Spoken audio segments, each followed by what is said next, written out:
freedom is never more than one generation away from extinction. We didn't pass it on to our children in the bloodstream. The only way they can inherit the freedom we have known is if we fight for it, protect it, defend it, and then hand it to them with the well-taught lessons of how they in their lifetime must do the same. And if you and I don't do this, then you and I may well spend our sunset years telling our children and our children's children what it once was like in America when men were free.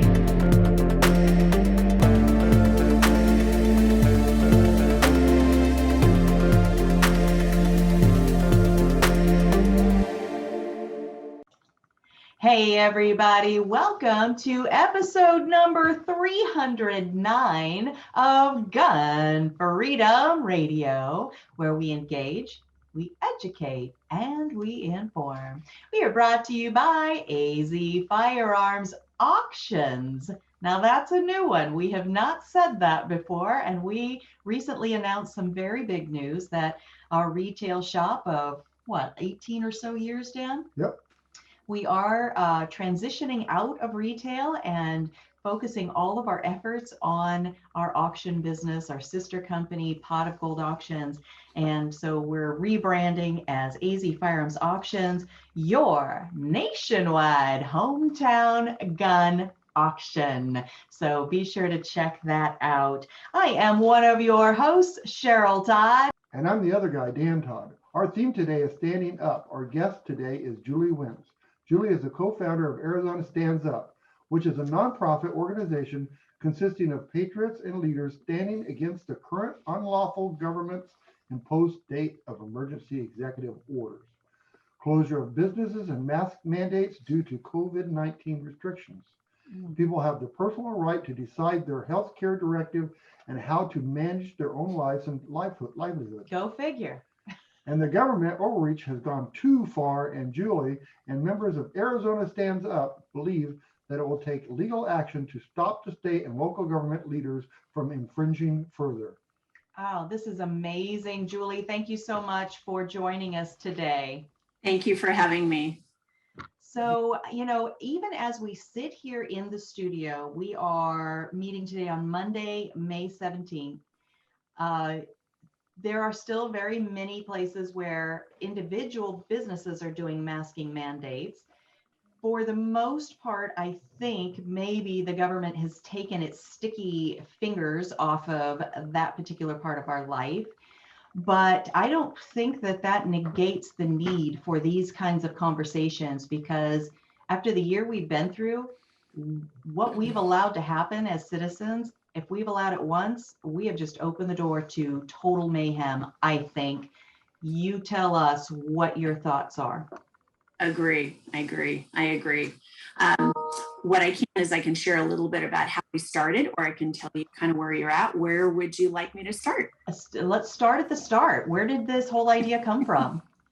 So what got me started into this research and searching actually started a year ago, March. I had two ladies that came down and stayed with me from Seattle. And one of them had worked for Boeing for 30 years. And she was actually stationed in Wuhan for 3 years. She knew the Wuhan virology lab. She knew that wet market. And wow. Conversations over a couple of days about what went on over there. So that started my rabbit hole research of digging. And like a lot of us, in the beginning, everything was just off. This didn't seem right. The information wasn't right. We have God-given great immune systems while these things were happening. So that really started the digging that long ago. And I had originally started something called Americans for Truth and Freedom last May. And it was about the fight of what we're looking at now, knowing that we needed to go after something like this. Mm-hmm. I had run across a group that I ended up meeting the founder and chatting with what I was starting. And he goes, well, we're already doing this. Why don't you join us? So I actually took 4 months. I put mine aside, took 4 months to help organize that group and be a part of that. But it wasn't going the direction that I felt it should. And it wasn't doing what I knew we needed to do. So during that time, I actually met Teresa, my co-founder, And she and I started talking and everything, and started thinking, why? There has to be someone filing lawsuits. There has to be someone filing lawsuits here in Arizona to stop the state of emergency, because we knew everything hinged under the state of emergency: the mask mandates, the business shutdowns, the government usurping our rights and removing our freedoms. So we looked everywhere and there wasn't anybody doing it. And we kind of looked at each other and said, well, somebody's got to do it. Somebody's got to do this. So here's two little females decide we're just going to join forces and do this. And during that time, we had come in contact with Ohio Stands Up, which was the first state to launch the lawsuit against the state of emergency in Ohio. Subsequently, New Mexico Stands Up has started, and other ones. So we were talking to the lead plaintiff in Ohio, finding out what they were doing, talking to Tom Renz, the attorney, and they were like, we'll help you get going. We'll give you our information and everything. And during that time, we had started started using the Stand Up because we wanted to brand with everybody else. So we moved Americans for Truth and Freedom aside, just put that aside, and started our Arizona Stands Up movement. So during this period of time, we had been raising money to strictly litigate against the state of emergency. And even just to find attorneys that were willing to do it was even the ones that were pro bono, Goldwater, Pacific Legal, all of those, nobody, regular private entity attorneys, weren't going to touch this because we were going up against the big boys. This isn't a little deal. We all know what's going on behind the scenes and the depth of everything that's going on. So it was difficult. Finally did find one, and that they said, and they were a local conservative firm. So we're like, great, we have to raise the retainer of 25 grand. So we've been working on that for a few months. Well, we'd finally raised the retainer and had promised for money towards this. And this was 2-3 months ago now. So we reached out to the firm saying, hey, we're ready. We've got a couple questions. And the head legal counsel of the firm said, oh, I'm so sorry. We've been asked to represent Governor Ducey in a different lawsuit. So we can't help you because it'll be a conflict of interest. Oh, no. So we thought, okay, number one, God was protecting us. Yeah. Because if they weren't going to stand up for the people, and if they were willing to go to Ducey to help him with everything that's happened in our state, then we didn't want him anyway. Wow, that's a good way to look at it. And so it was a similar case. It was a similar issue. We have no idea. Oh, gotcha. We have no idea, and we were getting so vocal and known that we're not sure why. Asked them to come on board for some other case. No idea. Yeah. So what we did do is, and during this time, some of the pieces started coming down. So that the larger group amounts and the social distancing. And when we, right around this time, and I know there's a lot of people out there working on it, but then the mask mandate came down, and we met with and talked with 3 other sets of attorneys. All of them said at this point, you're losing standing because the pieces have been dropped, but we still have the state of emergency. The state of emergency has not been rescinded. From my understanding, he gets CARES money, got federal government money for staying in the state of emergency. I'd love to know where that money's all gone. And that gives him the right under some of the statutes around the mandating of the vaccines. So that was still important to us to get this state of emergency down, because when our legislatures leave session, praying that it's after the audit, when they're out of session again, since he didn't call them in last year when he should have brought them in, because it's not his job to create the laws, it's the legislature, acting as a sole overseer over 7.4 million people, making decisions for these people with no peer support. Right. Don't they call those kings? Monarchs, yep. Yeah. I could think of other words that are similar. Tyrants, yeah. Yeah. So during that time, we talked to these attorneys, and one was also a high profile attorney. I said, my gut tells me when the legislature is out of session and DC has not pulled down the state of emergency, he can pull it back up again. Oh my gosh. Decided to do is he's like, just put the money aside, just let it sit there. He goes, if this happens again, it's an immediate lawsuit.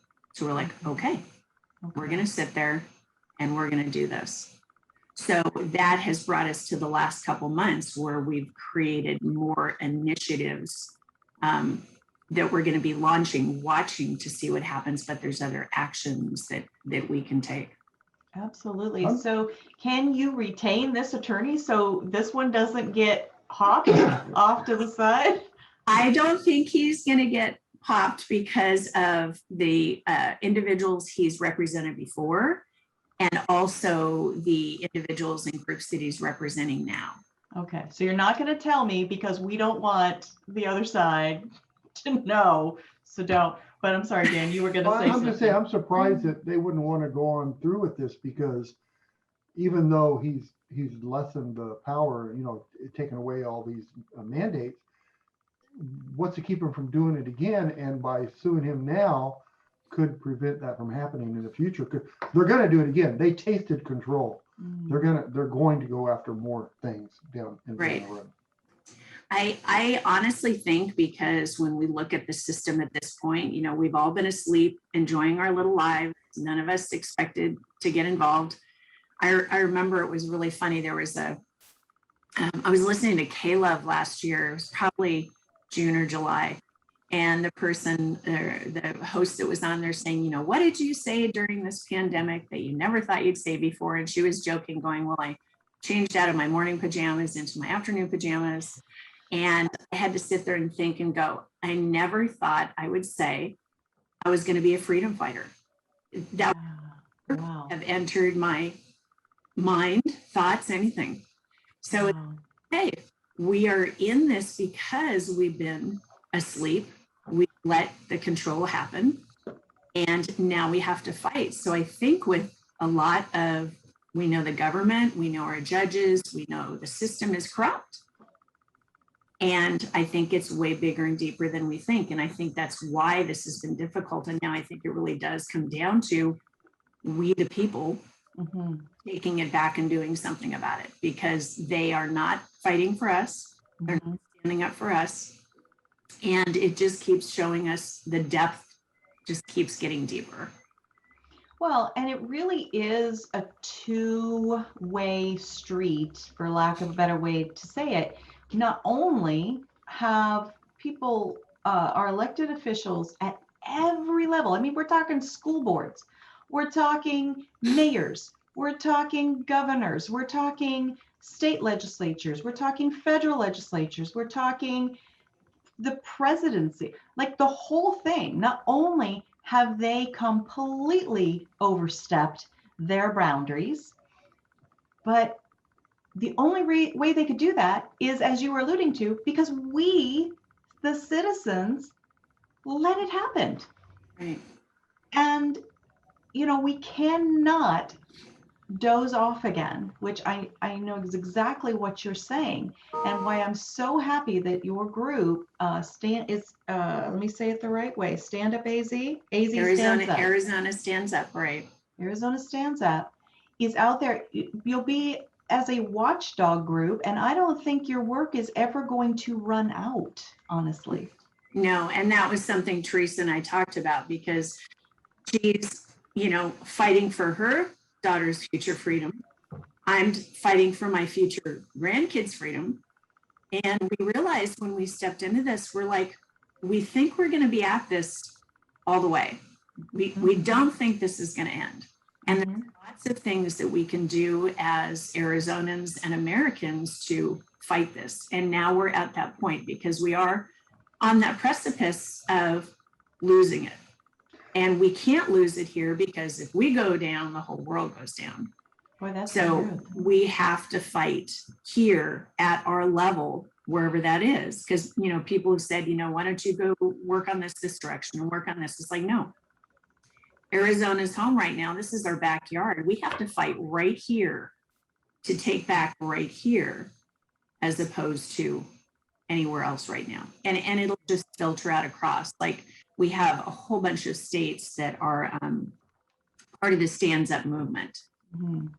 I'm actually going to be launching for them a website, americastandsup.org, so that people across the US can find Yes. states that are doing something and get in with them, at least the groups that are doing some action in their state so they can find them. That's fantastic. It's funny that, the mask mandate has really woken a lot of people up, because there are controls that's been here before that. There's a lot of things going on. But when you were saying all those politicians' names and stuff, and you're telling people to stand up, it's funny because they let people out of prison because they were worried about COVID in the prisons. But then what would have happened if no one would have wore a mask and said, no, we're not wearing it? And they arrested people and put them in jail for not wearing masks all throughout the country. And yet they took people out of jail I know. because I know. COVID. So it's like We're in upside down land. we had a. I was just gonna say everything's upside down. Everything we know is upside down. I mean, you could never wear masks into a bank before for a specific reason. Oh my gosh, we own a gun store. And for a year, we have been saying to people against our own better judgment, obviously, what other time in history would we have said, oh no, I'm sorry, you cannot enter our gun store unless you are concealed, by a mask and gloves on your hands. I mean, it's just been like a huge head scratcher. It's been very anxiety producing. It's just been a really difficult season. As you say, banks and stores like jewelry stores and gun shops, I really any retail space, because I think that the bad guys have really had more of an advantage than ever before, being encouraged. We had some work done to our house. I can't remember what it was. And, I went to answer the door and look through the peephole, and there's two guys standing there with black masks on their faces. Now, I knew they were coming. I knew what time they were coming, but I'm telling you, when I looked through my peephole and saw that, it gave me a definite start, because it just looks menacing. It looks wrong. So it took me an extra minute to open the door, and then I apologized to them because I was really flustered. Because I'm like surprised at my own reaction, but yet I think it's a very natural reaction because all the rest of this is so unnatural. Exactly. And it is natural. And I think that's why the anxiety and the pressure on people and all of the, illnesses that have come from this, because this is upside down. Everything about it is wrong. Everything about it is wrong, from the masking to the forcing of vaccinations to, taking the rights away of going in a grocery store or just shopping or travel or all these things. There is such a huge agenda behind all this, and we have to take our lives and our freedom back, because it is disappearing daily because of the control that's happening at such a high echelon. Julie, they scared us though. They to control us, they scared us. And so when 70% of the people are scared and they follow these rules, then it's easy to make the others comply. And that's where the whole thing's wrong to me. Yeah. Wait, and you're right, because when in the beginning, I remember, because I haven't watched TV for over a year with any kind of news or anything, because it was all fear-based and indoctrination. I remember some of those first, maybe in March, those first news blitz where it said, pandemic in big letters and all this kind of stuff. And the fear that was indoctrinated into people to be afraid of each other, their, family, their friends that they've known forever. It's like, it was intense indoctrination. And it's going to take, we're still here a year and a half later, people are still wearing the mask and they're still imposing all these ridiculous regulations, but it's going to take longer than that to get people out of where they've gotten to this point. And what makes me so sad is seeing these masks on little kids I know. that, I'll say it, to me, that is child abuse. It is wrong. Mhm. And you think about these little kids that have worn a mask for a year, the ages 2 to 6 or whatever, what that's going to do to them psychologically in about 20 years when they have been unable to see emotions and expressions and deal, and everything has been fear, like don't go near grandma, you're going to kill her. Mhm. All of these things for these poor kids that they've gone through. It's just, it's going to have this devastating effect in so many directions that we can't even see yet. Oh, I agree with you 100%. We have an almost 2-year-old granddaughter and a almost 7-year-old granddaughter. And so the 6-year-old, we went through her kindergarten year was disrupted, not because of COVID. There was something going on. Her teacher had a health issue. So half of her kindergarten year was just a series of random substitute teachers. So that was, nobody could help that. It just was what it was. Then here comes first grade. She got up to the week or so before her spring break of first grade. And that was it. There was no more normal school. And now we're trying to figure it out. Like, is it just really 2 weeks? Okay, well, then we'll just kind of hang out for 2 weeks. But then when it kept extending, then I'm like, I am not a homeschooler, but I'm doing my best, to try to do what I feel like I can try to do to help. And of course, her parents were as well. And then we were doing this independent online learning. She's 6, people. There was nothing independent and there was no learning going on. But at least it added a little structure to her days and my days. And so that helped a little bit. But then her 2-year-old sister is running around making kid noises. So she's distracted, And then they finally go back to school. And I was happy for that, even though all of this indoctrination stuff we're hearing about critical race theory and other stuff that we wouldn't agree with, we're trying to figure out, well, how big of a part is that playing in first grade? We don't really know. But we were glad that she was having that social interaction with her friends again and that kind of normalcy returning. But then here's these masks. And I'm just thinking how awful for them I think we're going to have learning deficits in language.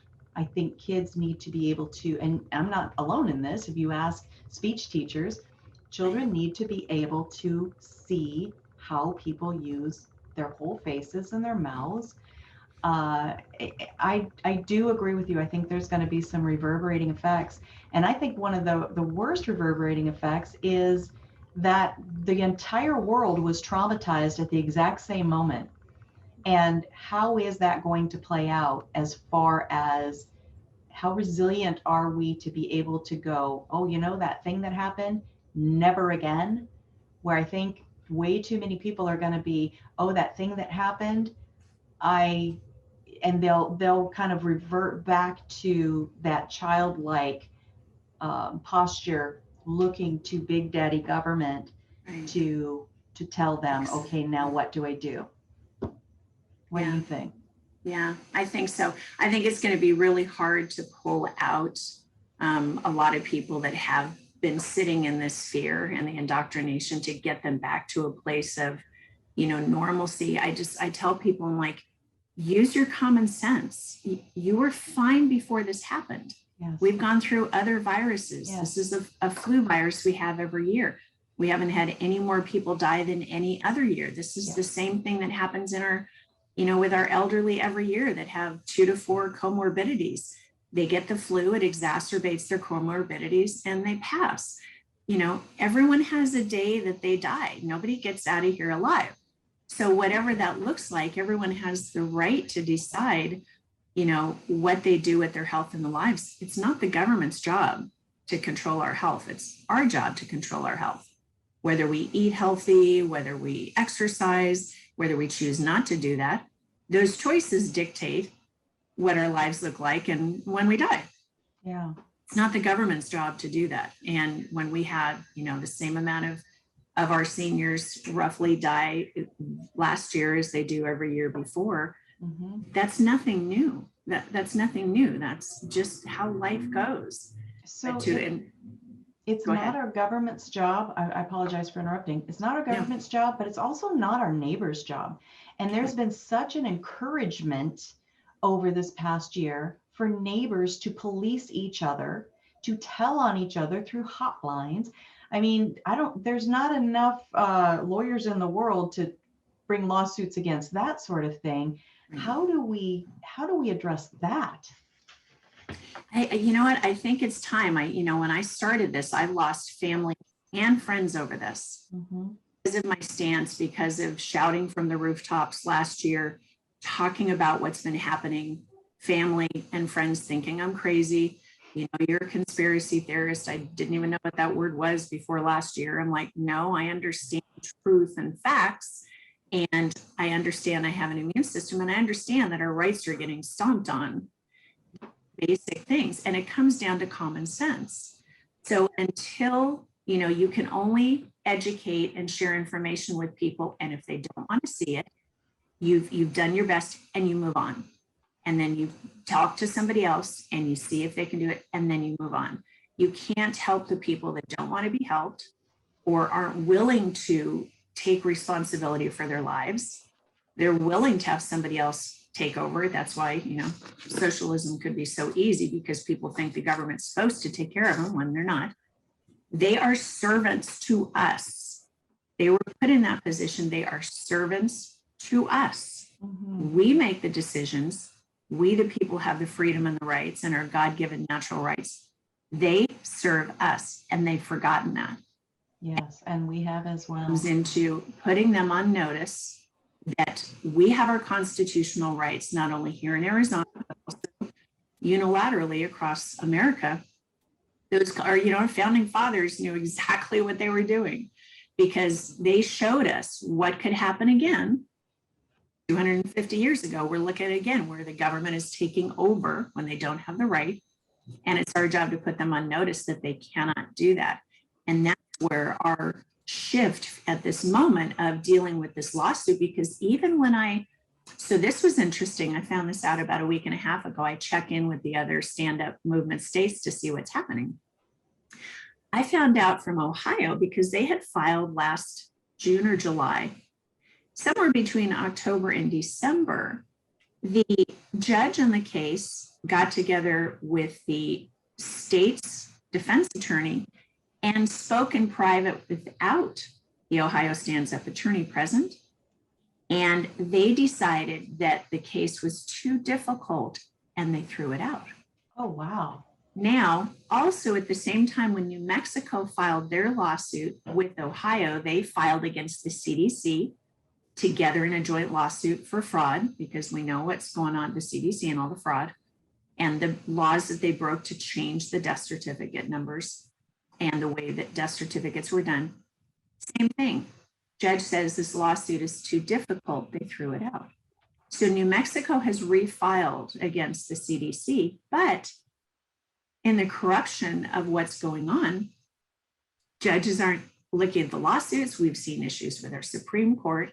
So it really does get down to, it really is going to be about us standing up. So not even thinking at this point about these lawsuits, because obviously we're dealing with corruption in the judicial system as well. And we see that everywhere. We're seeing our audit. We're seeing everything. This is where people have to wake up and stand up. So that's why we are focusing on, which is our original goals also, is to advocate, educate, and initiate new action. So our goal is to advocate for the citizens of Arizona in multiple ways. We're also here to educate on their constitutional rights, and also that we are a constitutional republic. So people have to understand their rights to be able to fight for them. Absolutely. So, initiating action. We have 3 new size initiatives that we're about to launch June 1st.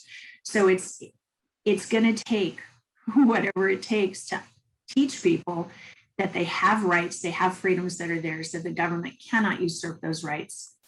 And we have to take it back so it becomes we the people again.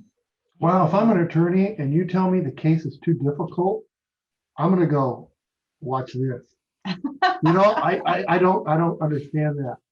What a you know, cop out. I do want to Those get back. judges. And I What want to a get cop out. I want to get back on the so all these people that complied because they were in fear.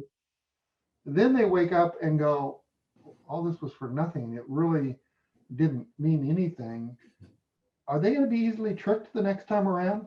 Well, we don't know. Gosh, I hope not. I would hope when they do wake up, and I hope when they do wake up that it sticks and stays, because maybe they'll start doing the research and looking on their own. Mm-hmm. Right. I happen to not believe, because we have so many, psyops going on out there. We've got false flags. We have more deceptive information now that you have to be really careful what you listen to and what you see, because there are these antagonists out there that are even infiltrating the good side to make, it's sad. The deception and the evil is so deep. Mm-hmm. People have to really look themselves, do the research, find the facts and the truth. And we're doing everything we can to get that out there as well to help people.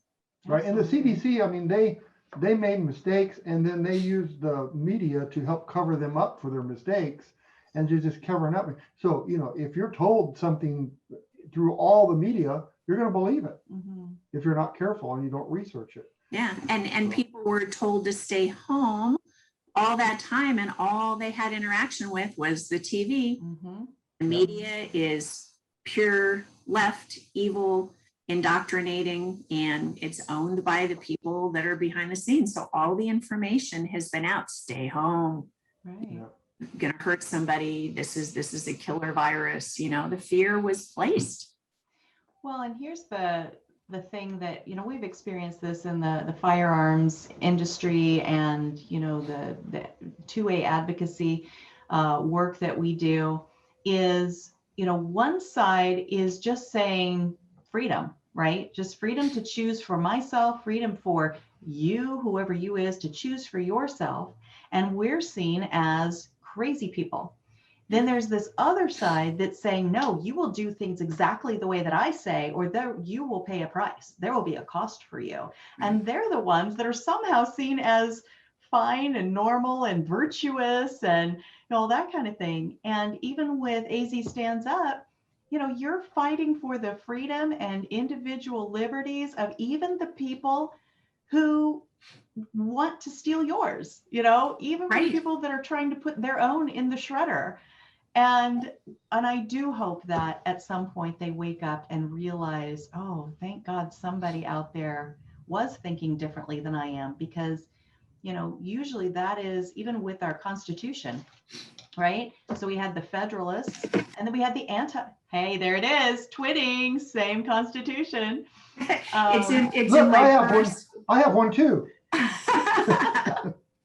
It's actually sitting on my desk. I have it in my purse and my notebook all the time, and we show people, and we're starting a chapter up in Prescott, and they're already ordering them so they can hand them out. So it's cool.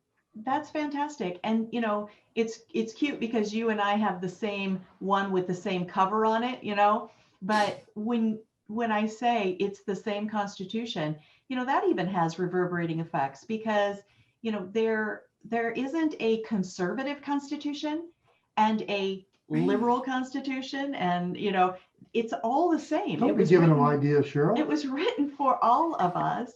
And then when I talk about that tension between two ideas, we had the Federalists that were for bigger government, and then we had the Anti-Federalists that were more for individual liberties.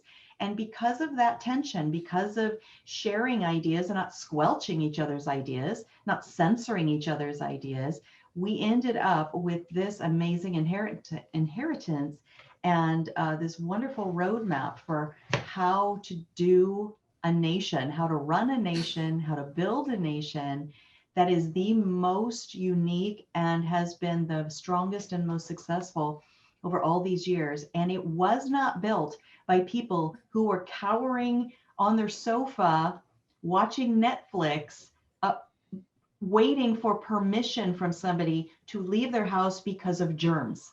And so let's tap into the spirit of the people that created this nation, that didn't take no for an answer and didn't wait for Great Britain's permission to do whatever it was that we as sovereign free individuals who were endowed by our Creator to live our life. Right. You're right. And even like when you were saying, this is a conversation I've had because our family is basically split down the center, including 2 of my children. And when I talk with my brother, I'm like, they don't even realize that I'm actually fighting for their rights. I'm fighting for their rights to continue to have the freedom that they have. And they don't, they can't see it. They're literally blinded. They can't see it. But when you're talking about our, our constitutional rights, and it's so important that people have the facts, and what we do at our in-person meetings is we show Liberty First University, Chris Ann Hall. So we show that at every in-person meeting. We'll do at least a half an hour of videos. And we've all learned so much because we weren't taught it in school. We've missed it for decades. Yes. And knowing that it wasn't just, 20 years that the Constitution came to be, it was over 700 years. Mm-hmm.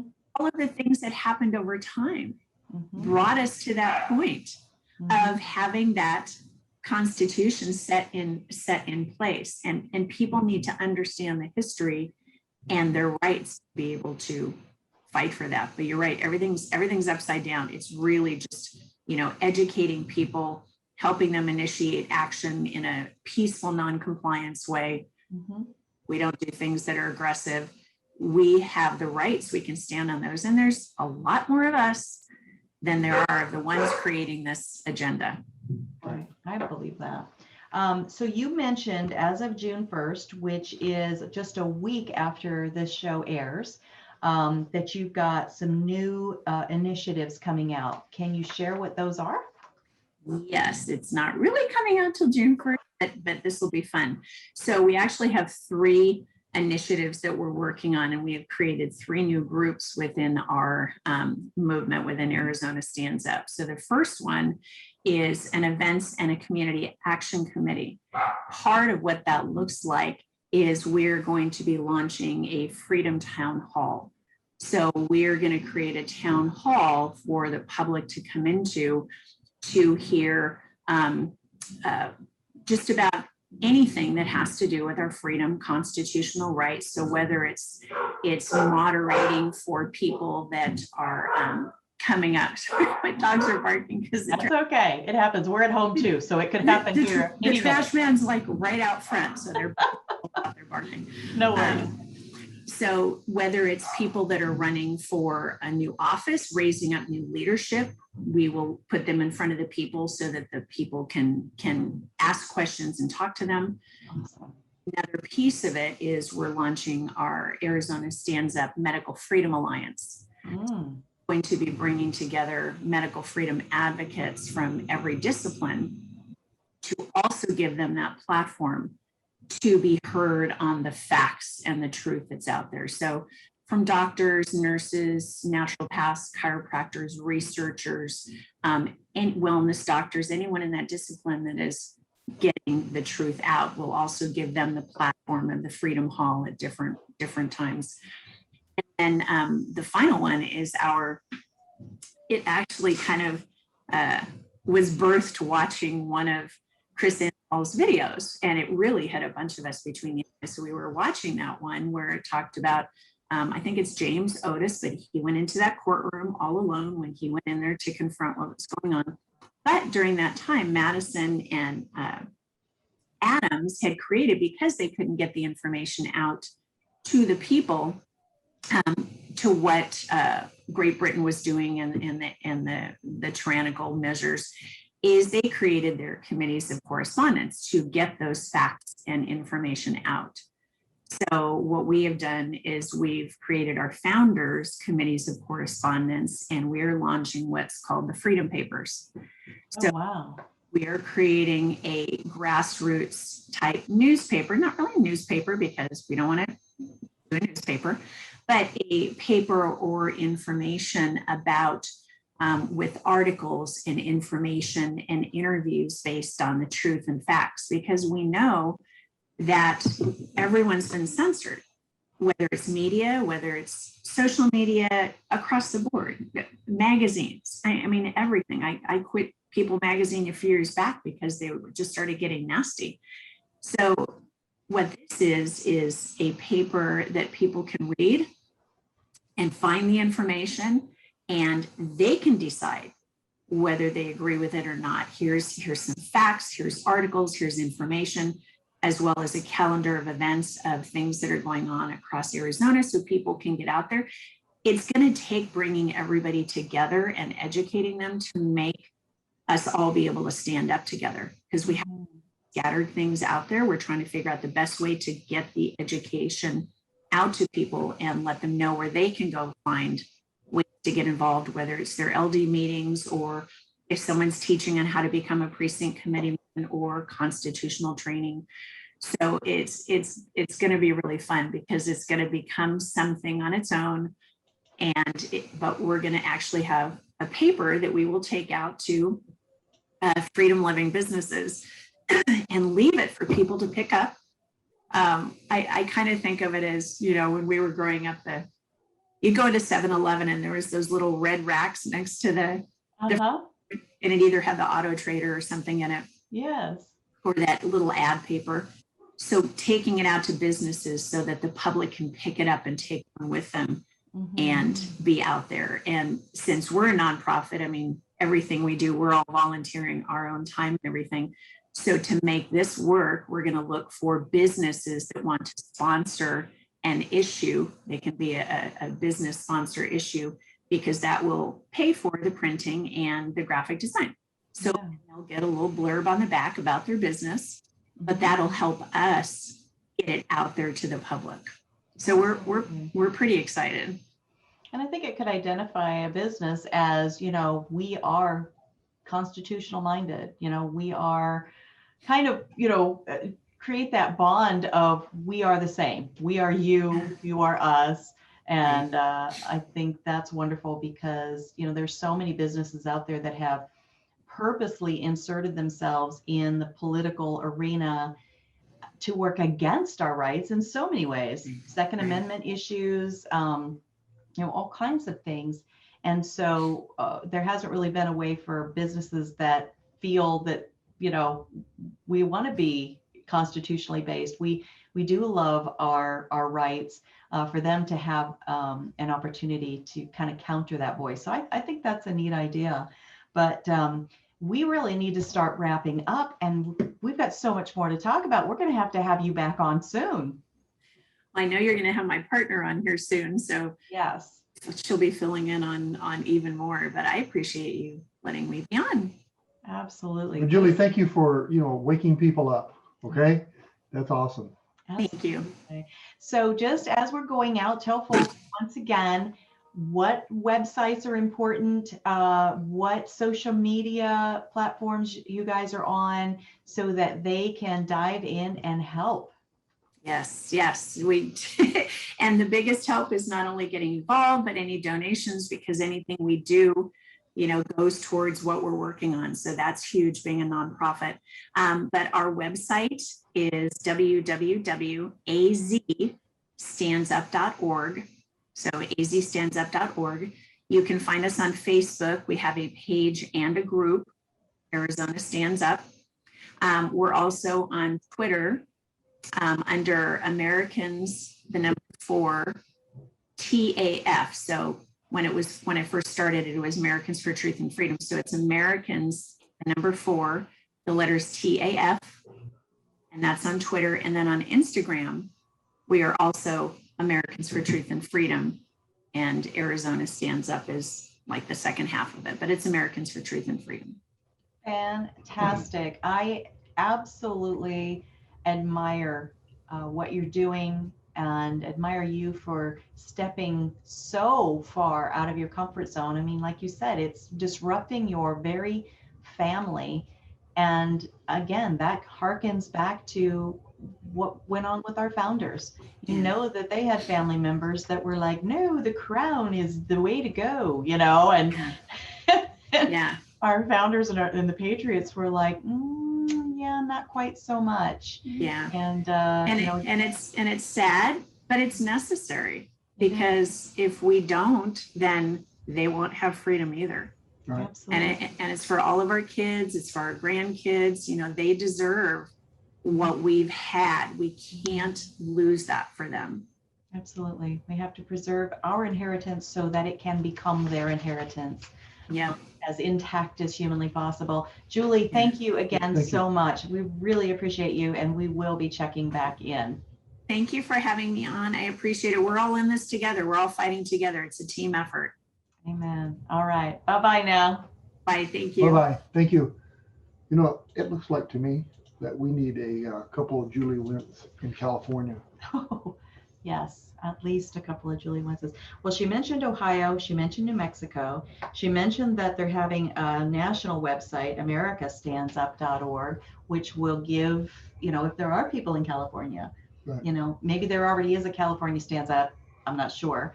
But if there isn't, then maybe they can go to this americastandsup.org and start getting inspired and getting connected. So, Well, it's when an we're exciting talking, time. going through, you're thinking about the stuff that we talked about, and what we've all learned is that fear gives control, and if you can Our teach, reaction to our fear if you can teach is fear what to gets people, control. you can control them. Mhm. And when you were talking earlier, I was thinking, well, that's why they're kind of winning the gun battle, Mhm. or they think they're winning the gun battle, Mhm. because they are making people that are on the fence or don't know anything about guns fearful of the gun. Mhm. Not, the gun itself. Mhm. You see that gun, oh my gosh, Mhm. and that's how they kind of win, Mhm. because they made us afraid that we couldn't go out of our houses because of this COVID, and Made us afraid of each other. yes, I mean, how evil is so that? that you're going to turn on your neighbor because you're afraid. And it's like, this thing happened in March in Arizona. I mean, it really kind of started getting heavy, and I didn't wear a mask until I just literally couldn't go into a store. Mhm. And I remember going into Home Depot, not Home Depot, but Lowe's, for several months, and everybody's wearing masks but me, and they give me this evil look and kind of rude to me and stuff. Mhm. So finally I started wearing the mask, not because of the fear of the government, just because I didn't want to upset everybody. But now I don't wear a mask. Yeah. The I social mean, pressure has They have to been, yell at me to tell me to leave before I'll. yeah, the social pressure has been intense. It's like, I go back to like junior high school in my mind and think, it's like, there was the cool kids Yeah. who all had their masks on. And then there were the, the undesirables, and, that peer pressure that we've tried to teach our children not to fall for. And the sticks and stones may break my bones, but words don't hurt me. Like, where has all of that gone? I mean, at its basic level, we've been all reverted back to So it's like junior high. Sticks and stones may break my bones and masks may suffocate me. Yeah, exactly. Yeah. All right. Well, we've got to get out of here for right now, but thank you so much to Julie Wentz of Arizona Stands Up. Thank you to our amazing listeners who are not just here in Arizona standing up, but all across the nation, all across the globe. We so value you. Your time is your most finite commodity. And when you spend it with us, man, that's everything. We have noticed, we appreciate it. And I love that you take these conversations around your own dinner tables, your carpools, your little league practice games, wherever you congregate, and even your online chat rooms. These conversations are what really opens our minds and changes the world, honestly. So thank you for all that you do in that, taking what our subject matter experts have discussed and continually breathing life into it by moving the message forward. What else, Dan? We've got to, encourage people, maybe if they missed anything, that they could find the full length of all of the audio version of our shows on GunFreedomRadio.com. Is that where they can binge listen to the Heart's Content, They Dolly? absolutely can when they click the On Demand tab. Yes, they can. They can find the video version on GunStreamer, right? On YouTube, and also on the smartphone app OpsLens. So we really value when you guys spend time on those platforms, because it not only helps us, but it helps those platforms as well, and especially GunStreamer and OpsLens. Those are, they're not as huge as YouTube, and they're also not into censorship. So we really want to help drive more traffic to those two particular sites. Until next time, right? Pray for our nation. Absolutely. Who else are we going to pray for? Pray for our representatives. Mm-hmm. How about the ones we don't like? We like representatives. All of them? The ones that represent? Yes. Don't you like representatives that represent? Yeah. But what about the ones that, they just wear the label and they don't really Vote 'em out. represent? That's true. But we're Just still going to vote 'em pray out. for them. Yeah, Even the ones we don't like. sure, Especially the ones we don't like. sure. And until next time, have a great week. Be good to each other, and God bless. Bye-bye.